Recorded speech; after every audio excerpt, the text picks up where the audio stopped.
Welcome to Masani Amman real estate. நம்ம பார்க்க போகிறது பார்த்தீங்கன்னா 1 ஏக்கர் 40 சென்ட் உள்ள அளவு வயது தென்னை மரம் தான் நம்ம பார்க்குறோமுங்க. அது வந்து பார்த்தீங்க அப்படின்னா ரொம்ப ரொம்ப சூப்பரான ஏரியாவில் அந்த ப்ராப்பர்ட்டி வந்திருக்குதுங்க.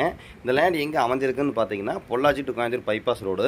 அந்த ரோட்லேருந்து வந்தீங்கன்னா கிணத்துக்கிடவு, அடுத்த ஸ்டாப் வந்து தாமரைக்குளமுங்க, அடுத்தது முள்ளுப்பாடி கேட்டு, அடுத்தது கோவில்பாளையமுங்க. கோவில்பாளையத்து ஸ்டாப்லேருந்து ரைட் எடுத்தீங்க அப்படின்னா கரெக்டாக 2 கிலோமீட்டருங்க.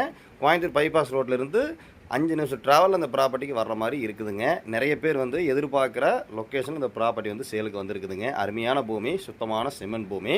இந்த லேண்ட் பார்த்தீங்கன்னா பெரிய லேண்ட் 14 ஏக்கர்லேருந்து ஒரு 1 ஏக்கர் 40 சென்ட் தனி காலையாக பிரித்து கொடுக்குறாங்க. இந்த லேண்டுக்கு வாட்டர் சோர்ஸ் அப்படின்னு பார்த்தீங்கன்னா ஒரு வருடங்களுக்கு தண்ணி வெட்டி கொடுத்துருவாங்க. அதுக்கெல்லாம் போர் போட்டு சர்வீஸ் கமர்ஷியல் வாங்கினாலே போதுங்க. அருமையான ஏரியாவில் சேலுக்கு வந்திருக்குது. இந்த லேண்ட் ஓனர் பார்த்தீங்கன்னா ஒரு ஏக்கருக்கு 80 லட்ச ரூபா ஃபைனலாக கேட்குறாரு. நீங்கள் நேரில் பாருங்கள், பிடிச்சது அப்படின்னா குறைச்சி பேசி நம்ம வாங்கி தர்றோம். அந்த ப்ராப்பர்ட்டி யாருமே மிஸ் பண்ண வேண்டாமுங்க. உடனே கால் பண்ணுங்கள்.